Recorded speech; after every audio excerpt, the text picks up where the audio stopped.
Hello बच्चों, स्वागत है आपका एक और क्लास में। अभी तक हमने एक क्लास कर ली है परम्यूटेशन एंड कॉम्बिनेशन की। जितने भी फर्स्ट टाइम वाले बच्चे हैं जल्दी से चैनल से जुड़ जाए। अगर अभी तक नहीं जुड़े हैं तो जल्दी से जल्द जो है चैनल को सब्सक्राइब कर लें, क्योंकि अब आपको यहाँ पे सारी क्लासेस मिलने वाली हैं। मैं कोशिश करूँगा कि आपको मैथ के साथ फिजिक्स, केमिस्ट्री और इंग्लिश की क्लासेस भी यहाँ से प्रोवाइड कराऊँ। ठीक है, जितना जो है मेरे से हो सकता है मैं यहाँ से आपके लिए करूँगा। आपको केवल और केवल चैनल को सब्सक्राइब करना है और सारी वीडियोज़ देखनी है और सारी क्लासेस अटेंड करने हैं, ताकि आपकी एक बढ़िया परसेंटेज बने। सो चलिए बिना किसी देरी के स्टार्ट करते हैं आज की क्लास को। और जिन बच्चों ने पिछली क्लास नहीं देखी है, पहले पिछली क्लास देख लें। ऐसे में जो है वो रिदम टूट जाता है और आपको पता नहीं चलेगा कि हम पढ़ क्या रहे हैं। ठीक है, सो कल की क्लास में हमने पढ़ा था फंडामेंटल प्रिंसिपल ऑफ काउंटिंग, यानी गणना का आधारभूत सिद्धांत। अब इसका उपयोग क्या है, व्हाट इज यूज, मतलब हाँ, इसका यूज़ है क्या आखिरकार, इसको हमने पढ़ा ही क्यों। हम चाहते तो इसको छोड़ भी सकते थे, बट हमने इसको पढ़ा क्यों, क्योंकि इसका सिंपल डायरेक्ट जो कनेक्शन है वो है क्रमचय से। क्रमचय से कनेक्शन किस प्रकार है मैं आपको यहाँ पे एक्सप्लेन कर देता हूँ। देखिए, फंडामेंटल प्रिंसिपल ऑफ काउंटिंग की मदद से हम क्या कर रहे थे कि हमें जैसे कुछ चीज़ें होती हुई थी, जैसे सपोज मैंने आपको एक एग्जांपल दिया था कि सपोज मुझे एक शादी में जाना है, तो मेरे पास 3 जैकेट हैं, जैकेट 1, जैकेट 2 और जैकेट 3, और इसी प्रकार मेरे पास 2 शर्ट हैं। तो मैं किस प्रकार से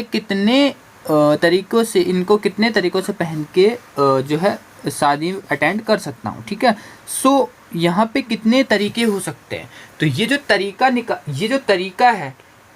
तरीका है कि हमारे पास कुछ आंकड़े हैं, कुछ वस्तुएं हैं, और उनको चुनने के या उनकी संख्या के मतलब वो कितने प्रकार से हम उनको जो है अरेंज कर सकते हैं, क्रम में रख सकते हैं, व्यवस्थित कर सकते हैं, इसी को बोला जाता है क्रमचय। और क्रमचय को बिना फॉर्मूले के हम जब सॉल्व करते हैं, बिना फॉर्मूले के जब हम किसी क्रमचय वाले टॉपिक को जब हम सॉल्व करते हैं, तो उसी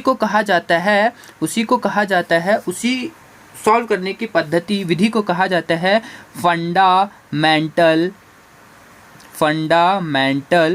प्रिंसिपल ऑफ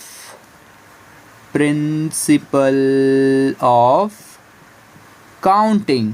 आई होप आप इसको समझ चुके होंगे कि इसको पढ़ने का रीज़न क्या था। अब आपके पास 2 तरीके हैं क्रमचय को यानी परम्यूटेशन को सॉल्व करने के। पहला तरीका फंडामेंटल प्रिंसिपल ऑफ काउंटिंग, दूसरा तरीका जो आज हम पढ़ने वाले हैं इस क्लास के अंदर, यानी फॉर्मूले की मदद से, हेल्प ऑफ फॉर्मूले की मदद से। पहला आपके पास है fundamental principle of counting, and second जो आज की क्लास में हम पढ़ने वाले हैं, जो हम फॉर्मूला पढ़ने वाले हैं। तो चलिए, इसको हमने पढ़ लिया था फंडामेंटल प्रिंसिपल। आई होप आपका ये कॉन्सेप्ट क्लियर हो गया होगा, क्योंकि मैंने कल अच्छी तरीके से समझाया था। कोई भी जो है, अब ये आपकी गलती है कि आप उसको नहीं मतलब अगर आप नहीं पढ़ेंगे तो आप नहीं समझ पाएंगे। सो यहाँ पे आपकी गलती है कि आप पढ़ नहीं रहे हो। ठीक है, सो चलिए अब हम डायरेक्ट जो है अब हम फॉर्मूला देखते हैं, क्रमचय आखिर है क्या। तो सबसे पहले जैसे कि मैंने आपको बताया क्रमचय क्या है।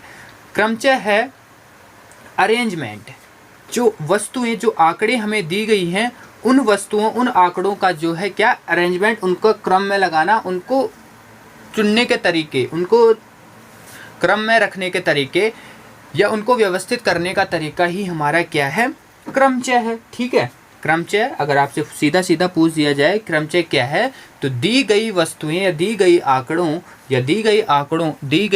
आंकड़ों को क्रम में रखने का तरीका या व्यवस्थित करने का तरीका क्या कहलाता है, हमारा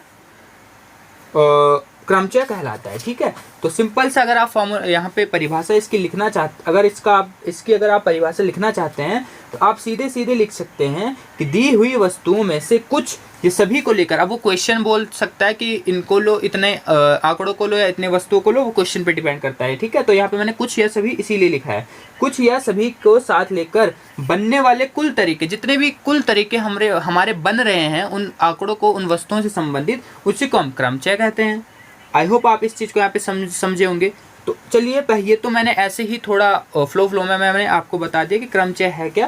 क्रमचय से पहले हमने कई सारी चीज़ें डिस्कस करनी है, 1-2 चीज़ें हमने डिस्कस करनी है। जैसे कि पिछली क्लास में हमने कुछ क्वेश्चंस करे हुए थे, उन क्वेश्चंस के आंसर यहाँ पे हम देख लेते हैं। सबसे पहला जो हमारा क्वेश्चन था मैंने आपको एक क्वेश्चन दिया था कि रोज शब्द के कितने, एक क्वेश्चन मैंने आपको दिया था। क्वेश्चन क्या था? पहला क्वेश्चन हमारा ये था कि रोज ROSE इस रोज शब्द के अक्षरों से बनने वाले 4 अक्षर, अब वो चाहे उनका अर्थ निकले या उनका अर्थ ना निकले, चाहे वो अर्थपूर्ण हो चाहे वो अर्थहीन हो, ठीक है, यानी मीनिंगफुल हो या मीनिंगलेस हो, हमें इससे कोई मतलब नहीं है, बट हमने 4 अक्षरों वाले शब्द बनाने हैं, ठीक है। और कितने शब्द बन सकते हैं हमने वो बताना है। जबकि यहाँ पे कंडीशन क्या बताई थी कि not allowed, repetition is not allowed, पुनरावृत्ति की अनुमति नहीं है। नॉट अलाउड क्या? रिपीटेशन यहाँ पे अलाउड नहीं है। तो देखिए रिपीटेशन अलाउड नहीं है, तो हमने चार बनाने ना, चार अक्षरों के शब्द। तो 4 डब्बे हमने ऐसे, मैंने आपको विधि बताई थी ना, फंडामेंटल प्रिंसिपल ऑफ काउंटिंग। तो पहले में हम चारों के 4 में से कोई ना कोई रख सकते हैं। दूसरे डिब्बे में हम क्या रख सकते हैं? दूसरे डिब्बे में आप क्योंकि रिपीट तो कर नहीं सकते, क्योंकि अब 4 में से एक हमने रख लिया, तो अब कितने? तीनों में से कोई भी रख सकते हैं हम। फिर 2 हमारे हो गए, तो अब हमारे कितने बचे? 2 ही यहाँ पे बचे। अब हमारे यहाँ पे लास्ट में 1 बचा, तो इस प्रकार हम इसको क्या कर देंगे? मल्टीप्लाई कर देंगे, और मल्टीप्लाई करके जो भी हमारा आंसर आएगा वो हमारा यहाँ पे हो जाएगा। 4 या 12 दूनी 24 से कम 24। तो पहले का आंसर हो जाएगा हमारा 24। सेकंड क्वेश्चन मैंने आपको क्या दिया था बच्चों? सेकंड क्वेश्चन मैंने आपको दिया था कि अंकों 1 2 3 4 5 से कितनी 2 अंकीय सम संख्याएं बन सकती हैं? 1 2 3 4 5। तो इन 5 1 से लेकर 5 तक ये कितनी 2 अंकीय बनानी है हमने। कितनी? 2 अंकीय, यानी 2 डिजिट की हमने बनानी है, और सम संख्या बनानी है। 2 अंकीय सम संख्या हमने बनानी है। सम संख्या तो आपको पता ही होगा, जैसे 2 4 जिनकी इकाई में क्या रहता है? 2 जिनकी इकाई पे रहता है 2 4 6 8, इनको कहते हैं सम संख्या, ठीक है। तो अब यहाँ पे एक और कंडीशन दी है कि पुनरावृत्ति की जा सकती है। यदि अंकों की पुनरावृत्ति की जा सकती है, यहाँ पे पुनरावृत्ति यानी रिपीटेशन अलाउड है। पुनरावृत्ति क्या है यहाँ पे? पुनरावृत्ति यहाँ पे अलाउड है। तो यहाँ पे हमने 2 अंक की बनानी है। अब आपको पता है सम संख्याएं वे संख्याएं होती हैं जिनके ये इकाई होता है, ये दाई, वंस, टेंस, ठीक है। तो इनकी जो वंस पे होता है वहाँ पे हमारा सम तब होता है जब यहाँ पे 2 4 6 8 ये वाली संख्याएं हैं। तो यहाँ पे सम वाली कौन सी संख्याएं? 2 और 4, यानी यहाँ पे 2 और 4 तो आ जाएंगे, यानी यहाँ पे कितने डिजिट आ जाएंगे इकाई पे? 2 और 4, यानी 2 अंक यहाँ पे आ जाएंगे। अब रिपीटेशन तो अलाउड है, तो यहाँ पे 1 2 3 4 5, इनमें से 5 में से कोई ना, मतलब कुछ ना कुछ आ सकता है। तो पहले में 5 अंक आ जाएंगे और दूसरे में 2 ही आ सकते हैं, क्योंकि सम संख्या हमें पूछी है, ठीक है। तो 5 गुणा 2 बराबर 10। तो 10 संख्याएं हम बना सकते हैं ऐसे, ठीक है। इसका आंसर ये था। इसके बाद अगर हम बात करें थर्ड क्वेश्चन की, तो मैं इसको यहाँ पे थोड़ा रब कर लेता हूँ। थर्ड क्वेश्चन हमारा क्या कह रहा था?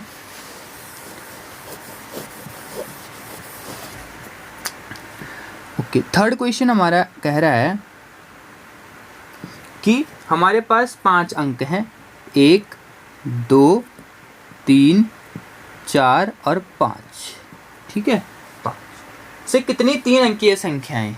3 अंकीय। अब यहाँ पे ये नहीं कहा गया कि सम हो, विषम हो, भाज्य हो, अभाज्य हो। इन्होंने कहा है कि 3 अंकीय संख्याएं। 3 अंकीय संख्याएं कितनी हम बना सकते हैं? यदि इसमें पहली कंडीशन इन्होंने दी हुई है कि यदि अंकों की पुनरावृत्ति की अनुमति हो। पहले में इन्होंने कहा है पुनरावृत्ति, यहाँ पे पुनरावृत्ति हम कर सकते हैं। तो जब हम पुनरावृत्ति कर सकते हैं तो 3 अंक की बनानी है ना, तो यहाँ पे 3 बॉक्स बना लिए इस प्रकार से। और देखिए 3 अंकीय और पुनरावृत्ति हम कर सकते हैं, तो यहाँ पे 1 2 3, इन 5 में से कुछ ना कुछ आ सकता है, ठीक है। इन 5 में से कुछ ना कुछ आ सकता है, कोई भी 3 अंक आ सकते हैं। तो 5, ठीक है, कोई भी 3 अंक आ सकता है, ठीक है। फिर यहाँ पे भी कोई ना कोई 3 अंक आ सकते हैं 5 में से, ठीक है, कोई ना कोई 3 अंक आ सकते हैं पांचों में से, और यहाँ पे भी कोई ना कोई अंक आ सकते हैं इन पांचों में से, ठीक है। 1 भी आ सकता है, 2 भी आ सकता है, 3 भी आ सकता है, 4 भी आ सकता है और 5 भी आ सकता है। 3 अंक की हमने बनानी है। तो यहाँ पे टोटल हमारा कितना हो जाएगा, 5 5 5, यानी 5 पंजे 25 पंजे 125 हमारा ये आंसर आ जाएगा, ठीक है। सेकंड ये कह रहा है, इसी का सेकंड ये कह रहा है तो पुनरावृत्ति की यहाँ पे अनुमति नहीं है, यानी इन्होंने हमें यहाँ पे पुनरावृत्ति करने को नहीं बोला है। तो ऐसी कंडीशन में हम क्या कर सकते हैं कि 3 बॉक्स बनाए, ठीक है। पहले बॉक्स में 1 2 3 4 5, इन पांचों में से कोई भी आ सकता है, यानी पहले बॉक्स में 5 में से कोई भी आ सकता है। अब पुनरावृत्ति तो है नहीं, तो दूसरे बॉक्स में इन चारों में से कोई ना कोई आ सकता है, 4 में से कोई ना कोई आ सकता है, और तीसरे बॉक्स में तीनों में से कोई ना कोई आ सकता है। तो इस प्रकार अगर हम इनका मल्टीप्लाई करके देखें तो ये हो जाएगा 5 चौक 20 ये 60। तो ये हमारे आंसर आ जाएंगे। अगर आपके आंसर ऐसे ही निकले तो इसका मतलब आप समझ चुके हैं कॉन्सेप्ट। ये जो कॉन्सेप्ट है ये है फंडामेंटल प्रिंसिपल ऑफ काउंटिंग का, और ये हम जो कर रहे हैं यही हमारा क्रमचय भी है, ठीक है। यही क्रमचय है हमारा कि दी हुई वस्तुओं या आंकड़ों को बनाने के कुल तरीके, ठीक है। तो इस प्रकार से हम कर सकते हैं। ये तो मैंने फंडामेंटल प्रिंसिपल के आधार पे आपको बताया था। अब नेक्स्ट आगे जो है इसी वीडियो में हम इसका फॉर्मूला बेस भी यहाँ पे देखेंगे, ठीक है। तो सबसे पहले इसके बाद मैं आपको एक चीज़ बता दूं जो इस चैप्टर में काफ़ी इम्पोर्टेंट है, वो है, नोट करिएगा उसको, नोट्स तो आपको बाद में मिल जाएंगे, वो है factorial notation. Factorial notation Hindi वालों के लिए इसको कहते हैं क्रमगुणित संकेतन। क्रमगुणित संकेतन, ठीक है। क्या कहते हैं इसको, क्रमगुणित संकेतन, ठीक है। क्रमगुणित संकेतन इसको कहा जाता है। अब देखिए क्या इसमें क्या है, देखिए फैक्टोरियल नोटेशन इस चैप्टर का मेन जो चीज़ है वो इसी पे डिपेंड है। देखो फैक्टोरियल, आपने इस चैप्टर के अंतर्गत ये वाला साइन देखा होगा, और इसके आगे आपको n मतलब कोई भी नंबर, ठीक है। और ये साइन पीछे से आपने देखा होगा। तो इस साइन को जो है कहते हैं फैक्टोरियल। चाहे आप हिंदी मीडियम से हो चाहे इंग्लिश मीडियम से हो, हिंदी मीडियम वाले ऐसे नहीं कि इसको क्रमगुणित कहना है, इसको फैक्टोरियल ही कहना है, ठीक है। आप किसी भी मीडियम से हो इसको फैक्टोरियल ही कहना है। जैसे n फैक्टोरियल, n मतलब कोई भी नंबर से मतलब यहाँ पे ये नहीं है कि आप n की जगह पे -1 लिख दो, -1 नहीं, कोई भी होल नंबर आपको पता है कहाँ से स्टार्ट होते हैं, 0 से लेकर और इन्फिनिटी तक प्लस के उसमें, ठीक है। तो n की वैल्यू यहाँ पे कितनी होती है, जहाँ n की वैल्यू 0 1 2 3 4 5 6 एंड सो ऑन, ठीक है, प्लस के उसमें धनात्मक दिशा में, माइनस में नहीं हो सकता, ठीक है, यानी सभी होल नंबर्स। या कभी कभी आपको एग्जाम में इसको इस प्रकार से भी डिनोट कर सकते हैं कि इस प्रकार से ये बना दिया, इसको भी फैक्टोरियली बढ़ा जाता है, ठीक है। तो ये वाला साइन बन जाए या ये वाला साइन बन जाए, कंफ्यूज नहीं होना है, क्योंकि कई ये बना देते हैं कई ये बना देते हैं, ठीक है। तो फैक्टोरियल दोनों फैक्टोरियल ही हैं। अब इसको ओपन कैसे करते हैं, ओपन का मतलब अगर ओपन इसको किस प्रकार से किया जाता है, वो भी मैं आपको बता देता हूँ। सबसे पहले तो उसी अंक को लिखना है जो अंक है, यानी n। उसके बाद इसमें से एक एक माइनस करते जाना है, जैसे n-1, और बीच में मल्टीप्लाई होता है। अब क्योंकि 2 अंकों के बीच में जब कुछ नहीं होता तो वहाँ पे मल्टीप्लाई होता है, ठीक है। तो मल्टीप्लाई मैं लिख नहीं रहा, ठीक है। फिर एक और माइनस इससे कर देते हैं, यानी 2, फिर एक और इससे माइनस कर देंगे 3, और ऐसे करते जाएंगे जब तक हमारा 1 ना आ जाए, ठीक है। ऐसे करते जाएंगे जब तक हमारा 1 ना आ जाए। एग्जाम्पल के लिए मैं लेता हूँ 4 फैक्टोरियल। अब 4 फैक्टोरियल के कैसे खेलेंगे, जैसे n, तो यहाँ पे n आ गया, तो 4 यहाँ पे 4, फिर मैंने क्या कहा बीच में मल्टीप्लाई। यहाँ पे मैंने क्यों नहीं लिखा, क्योंकि यहाँ पे जिनके बीच में कुछ नहीं होता उनके बीच में आपको पता है, ऑब्वियसली बात है कि मल्टीप्लाई होता है। तो 4 इंटू एक घटाना है, 4 में से 1 3, फिर एक और घटाया 2, फिर एक और घटाया 1। अब मैंने क्या कहा था, तब तक इसको घटाते जाना है जब तक 1 ना बन जाए। अब 1 बन चुके हैं, तो इसका मतलब 4 फैक्टोरियल का आंसर क्या आ गया, 4 3 12 दूनी 24 एकम 24, ठीक है। और यही हम क्रमगुणित में भी कर रहे थे ना, इसीलिए अब आपको समझ में आ रहा होगा कि इसका और क्रमचय का क्या लिंक है और फैक्टोरियल का क्या लिंक है इसके साथ। इसी प्रकार अगर मैं 3 फैक्टोरियल का करूँ तो मेरे को कैसे करना है, 3 एक और घटाना है एक और घटाना है जब तक 1 ना हो जाए, तो इसका आंसर हो जाएगा 6। इसी प्रकार 2 फैक्टोरियल को अगर मैं करूं तो 2 गुणा 1 यानी 2। इसी प्रकार अगर मैं 1 फैक्टोरियल को करूं तो कितना, 1। इसी प्रकार अगर मैं 0 फैक्टोरियल का करूं तो कभी भी 0 फैक्टोरियल का अगर आपको कहने को बोले तो 0 फैक्टोरियल हमेशा 1 के बराबर होता है। आई होप आप इस चीज़ को यहाँ पे समझ चुके होंगे। स्क्रीनशॉट लेना चाहते हो तो ले लो, नोट्स आपको मिल जाएंगे टेलीग्राम पे। इसके बाद देखिए अब हम अपने मेन जो हमारा चैप्टर है उस पर आते हैं। ठीक है, अभी तक तो हमने कुछ आपको ये थोड़ा बहुत इससे चैप्टर से संबंधित बताया जो आपके हेल्प करेंगे आपके क्वेश्चंस में। अब जो हमारे यहाँ से होगा मेन चैप्टर, यहीं से स्टार्ट होगा, क्रमचय। ठीक है, क्या है हमारे चैप्टर का नेम, क्रमचय, यानी इसको हम कहते हैं परम्यूटेशन, PERMUTATION। हिंदी में इसको कहते हैं क्रमचय। अब ये क्रमचय है क्या, अभी मैंने स्टार्टिंग में जब मैंने ये स्टार्ट की थी क्लास, मैंने आपको बताया था कि परम्यूटेशन है क्या, परम्यूटेशन है क्या।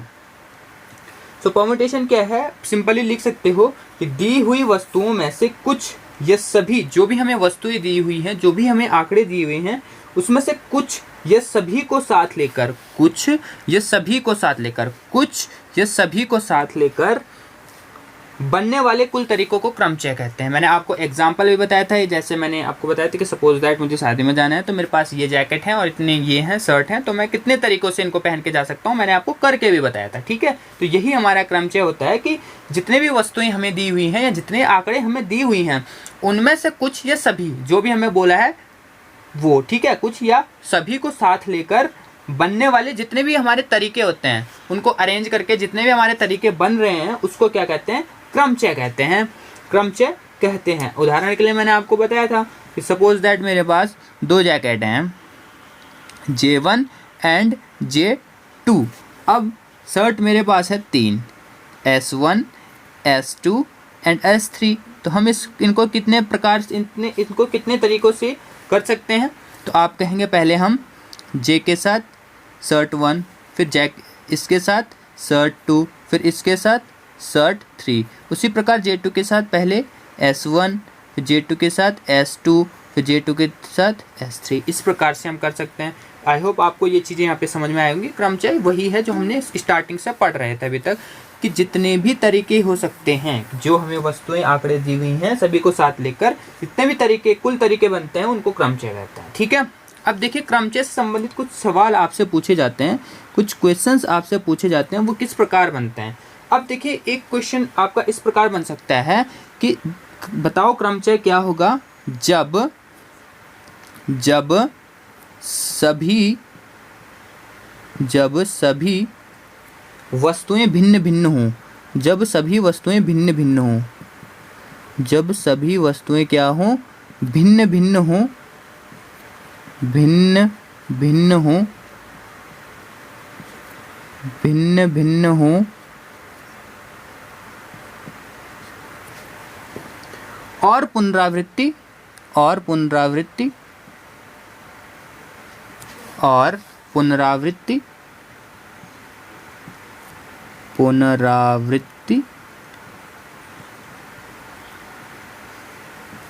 की अनुमति हो। एक तो इस प्रकार से आपका क्वेश्चन बन सकता है कि आपको क्वेश्चन दिया हुआ है और उसमें अलग अलग वस्तुएं, अलग अलग आंकड़े हैं और उसमें पुनरावृत्ति की अनुमति है। तो इस प्रकार आप इसको कैसे सॉल्व करेंगे, तो यहाँ पे आपके पास 3 मेथड यहाँ पे हो जाते हैं। पहला,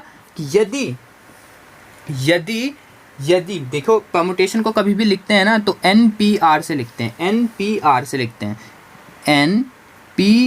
लिखते हैं, जहाँ पे ये N जो है वो क्या है, वो सभी वस्तुएं हैं, जहाँ पे N क्या है, सभी वस्तुएं हैं, और R जो जितने वस्तुएं हम चुन रहे हैं वो R होता है। ठीक है, जैसे एग्जांपल के लिए 1 2 3 4 5, तो मैंने आपसे कहा कि इससे बनाओ भाई 3 अंक की इसमें संख्या बनाओ। 3 अंक की कितनी संख्या बनाई जा सकती हैं, तो n यहाँ पे क्या हो गया, n हो गया जितने भी नंबर हमारे पास है 1 2 3 4 5, n यहाँ पे 5 हो गया। कितने उठाने को बोले मैंने इनसे आपसे, 3 अंक की, तो r यहाँ पे 3 हो गया। आई होप आप इस चीज़ को यहाँ पे समझे होंगे। ठीक है, n मैं यहाँ पे n क्या है, p और r क्या है। ठीक है, तो पहली कंडीशन ये बनती है कि अगर r आपका छोटा है n से या फिर बड़ा है 0 से या बराबर है 0 के, पहला कंडीशन तो ये बनता है। ठीक है, अब देखो r n से तो बड़ा हो नहीं सकता, क्योंकि जितने नंबर हमें दी हुई हैं हम उससे ज़्यादा थोड़े ना ले सकते हैं। अब 5 अंक हैं तो मैं आपसे थोड़े ना बोल सकता हूँ कि 6 अंक की संख्या बना दो, नहीं बना सकते ना, जब तक आप उसको रिपीट नहीं करोगे नहीं बना सकते हो। ठीक है, तो r n से बड़ा हो ही नहीं सकता और 0 से छोटा हो ही नहीं सकता। 0 से छोटा मतलब कुछ है ही नहीं, क्वेश्चन है ही नहीं। ठीक है, तो या तो 0 के बराबर हो सकता है या तो 0 से बड़ा हो सकता है। तो ऐसी कंडीशन में NPR निकालने का सूत्र क्या होता है, यानी कहने का मतलब है जब आपके पास कुछ आंकड़े दिए हुए हैं, कुछ वस्तुएं दी हुई हैं और उनमें से कुछ आपको बनाना हो, तो ऐसी स्थिति में आपको कौन सा फॉर्मूला यूज़ करना है, n factorial n minus r factorial. ये आपका जो है मेन फार्मूला भी है, यही आपका मेन फार्मूला है। ठीक है, यही आपका क्या है, मेन फार्मूला भी है। ठीक है, क्या है, n minus r factorial. N r मैंने आपको बता दिया क्या है इसमें। अगर r बराबर n हो जाए, यानी आपको कह दिया जाए कि सभी वस्तुओं में से सभी वस्तुओं को बनाना है, सभी आंकड़ों में से सभी, यानी n और r बराबर हो जाए, तो ऐसी कंडीशन में आपका फॉर्मूला क्या हो जाएगा, आपको डायरेक्ट करना है NPR is equal to n factorial. ये हमारा डायरेक्ट आंसर आ जाएगा। एग्जाम्पल के लिए मैंने आपसे कहा 1 2 3 4 5। अब मैंने कहा कि 5 अंकों की संख्या बनाओ, 5 अंकों की कोई संख्या बनाओ। अब टोटल नंबर कितने हैं, 5, और मैंने आपसे कहा कि 5 अंकों की ही संख्या बनानी है। तो यहाँ पे n भी 5 है और r भी 5 है, तो यहाँ पे हमारा क्या आ जाएगा, फैक्टोरियल, डायरेक्ट 5 फैक्टोरियल आ जाएगा। और इसको फिर ओपन करके जो भी हमारा आंसर आ जाएगा वो हमारा आंसर हो जाएगा। आई होप आप इस चीज़ को यहाँ पे समझे होंगे। ठीक है, और ध्यान देना इन कंडीशन में पुनरावृत्ति की अनुमति नहीं होती है। ठीक है, यहाँ पे जो मैंने 5 फैक्टोरियल लिखा है ना, यहाँ पे ये मतलब है कि यहाँ पे पुनरावृत्ति नहीं होगी। यहाँ पे पुनरावृत्ति की अनुमति, पुनरावृत्ति की अनुमति नहीं होगी। ठीक है, यहाँ पे ना लिखना मैं भूल गया था, यहाँ पे पुनरावृत्ति की अनुमति नहीं है। ठीक है, तब ऐसी कंडीशन में ये हो सकता है, ऐसे नहीं कि पुनरावृत्ति की अनुमति आप इस फॉर्मूले को लगा रहे हो। थर्ड जो हमारा आता है वो आता है अगर n बराबर क्या हो, अगर n बराबर 0 हो गया, क्या होगा अगर r बराबर 0 हो जाए। अगर r बराबर 0 हो जाए तो ऐसी कंडीशन में हम क्या करेंगे, तो ऐसी कंडीशन में NPR डायरेक्ट हमारा 1 के बराबर हो जाता है। क्वेश्चन दिया मैंने आपको 1 2 3 4, इनमें से आपको कुछ करना ही नहीं, मतलब कुछ करना ही नहीं है, तो डायरेक्ट इसका आंसर 1 हो गया कि हमें कुछ करना ही नहीं, वो एक तरीका है, हमें कुछ करना ही नहीं है। ठीक है, तो ये 3 कंडीशंस बनती हैं। आई होप आपको ये समझ में आए होंगे। कोई भी डाउट इनसे संबंधित तो पूछ लीजिएगा। ठीक है, कमेंट बॉक्स में, या ग्रुप मैंने आपको बनाया है टेलीग्राम पे, तो उस पर भी आप पूछ सकते हैं। ठीक है, ये तो हमारी पहली कंडीशन हुई, ये तो हमारा पहला क्वेश्चन हुआ कि इस प्रकार से क्वेश्चन पूछ दिया जाए कि हमारे पास भिन्न भिन्न वस्तुएं, ये भिन्न भिन्न तो हैं, 1 2, यहाँ पे 1 दोबारा आया है, नहीं आया ना, तो भिन्न भिन्न वस्तुएं ही तो हैं, भिन्न भिन्न आंकड़े ही तो हैं, अलग अलग आंकड़े ही तो हैं, और इनमें मैंने कहा था पुनरावृत्ति की अनुमति नहीं होनी चाहिए। दूसरा टाइप जो आपका बन सकता है क्वेश्चन में, वो क्या बन सकता है, चलिए इस चीज़ को भी यहाँ पे देखते हैं।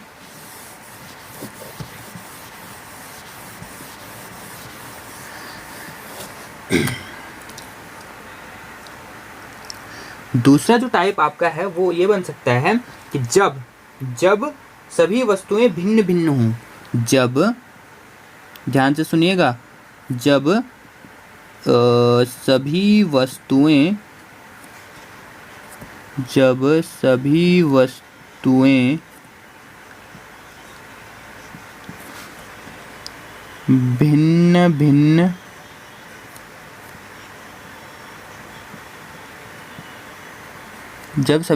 भिन्न भिन्न हों और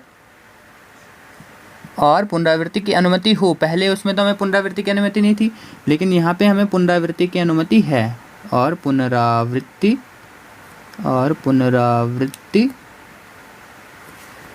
की अनुमति हो। अब की बार पुनरावृत्ति की अनुमति है, तो ऐसे क्वेश्चंस को हम किस प्रकार से करेंगे, पुनरावृत्ति की अनुमति हो, ऐसे क्वेश्चंस को करने के लिए हम किस प्रकार से इनको करेंगे। ध्यान से देखो, ध्यान से देखो और दिमाग में बैठाओ, ठीक है, इस क्वेश्चन को। ऐसी कंडीशन में हम डायरेक्ट करते हैं एन पी आर बराबर एन की घात आर। एन की घात आर, एन की घात आर क्यों लिखा मैंने आपको एक क्वेश्चन दिया, मैंने कहा बताओ बच्चों 1 2 3 4 5, आपको 3 अंकों की संख्या बनानी है, इनमें से आपको 3 अंकीय संख्याएं बनानी है। तो आप कैसे बनाओगे? आप कहोगे सर जी एन यहाँ पे हमारा 5 है और आपने कहा 3 अंकीय, यानी आर यहाँ पे 3 हो गया, आर यहाँ पे कितना हो गया? 3 हो गया। डायरेक्ट हम फॉर्मूला पुट करेंगे क्योंकि यहाँ पे पुनरावृत्ति की अनुमति है। आपने कहा हाँ ठीक है, यहाँ पे इस क्वेश्चन में आपने कहा हाँ पुनरावृत्ति की अनुमति है, तो आप क्या करोगे? डायरेक्ट एन, यानी एन कितना है? एन है हमारा 5 और उसकी घात 3, तो ये हो जाएगा हमारा 5 × 5 × 5। और अभी मैंने आपको बताया भी था ये क्वेश्चन, अभी थोड़ी देर पहले आपको भी करवाया भी था कि पुनरावृत्ति की अनुमति हो, तो ये वाला ऐसे क्वेश्चन सेम अभी कराया भी था, ठीक है, क्लास स्टार्ट होने से पहले, ठीक है। आप इसको चाहे तो फंडामेंटल प्रिंसिपल ऑफ काउंटिंग की तरह उसकी मदद से भी कर सकते हैं, सेम यही आंसर आएगा। चाहे तो आप करके देख लो। कितने अंक की संख्या बनानी है? 5 अंकों की संख्या बनानी है, 3 अंकीय संख्या बनानी है इन 5 से। तो पहले में 5 आ जाएंगे क्योंकि पुनरावृत्ति की अनुमति तो है, दूसरे में भी हम 5 के 5 आ ही सकते हैं, तीसरे में भी, तो आ गया ना वही आंसर, ठीक है। तो ये शॉर्टकट जो फॉर्मूले बने हुए हैं इनको थोड़ा आपको याद रखना है, ठीक है। ये दूसरा टाइप का क्वेश्चन बनता है इस पे परम्यूटेशन पे। थर्ड टाइप का क्वेश्चन कैसे बनता है? थर्ड टाइप का क्वेश्चन भी मैं आपको बता देता हूँ, कभी आपके क्वेश्चन वहाँ पूछ लिया जाए। जब सभी वस्तुएं भिन्न भिन्न ना हो, जब सभी वस्तुएं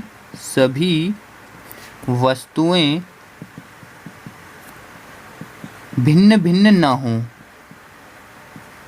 भिन्न भिन्न ना हो। अब क्या हो कि अगर वस्तुएं भिन्न भिन्न ना हो, जैसे एक एग्जांपल मैंने आपको स्टार्टिंग में बताया था ROSE, यहाँ पे तो जो शब्द हमें दिए थे सभी भिन्न है, आर दोबारा तो रिपीट नहीं हुआ है। लेकिन क्या होगा अगर मैं आपको रूट शब्द नाम का एक शब्द दे दूं और कहूं कि बताओ भाई इस क्वेश्चन को करो, ठीक है। तो ऐसे क्वेश्चंस को हम कैसे करते हैं? ऐसे क्वेश्चन में हम डायरेक्ट फॉर्मूला लगाते हैं n factorial by p factorial into r factorial, या सॉरी r फैक्टोरियल नहीं, q फैक्टोरियल आप लिख सकते हो। अब ये p और r क्या है, p और q क्या है, ये आप मुझसे पूछेंगे, तो मैं आपको सिंपल बता देता हूँ।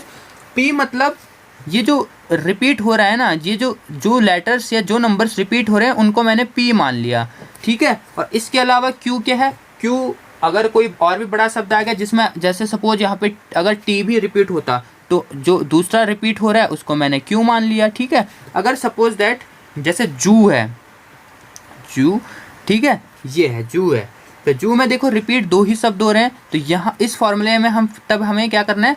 n factorial by p factorial, यही लिखना है। लेकिन अगर जैसे ज़्यादा वाले शब्द आ गए, ठीक है, तो उसमें हमने p इंटू क्यू, और अगर एक और अक्षर आ गया जो रिपीट हो रहा है तो हम यहाँ पे कुछ और मान के चल लेते हैं, m फैक्टोरियल, कुछ भी मान के आप चल लो, ठीक है। ये मैंने इसलिए माना है। तो इस प्रकार से भी आपके पास क्वेश्चन आ सकता है, तो ध्यान दीजिएगा ऐसे क्वेश्चंस को आपको किस प्रकार करना है, ठीक है। अब क्रमचय से संबंधित जितने भी फॉर्मूले हो सकते हैं मैंने आपको बता दिए हैं।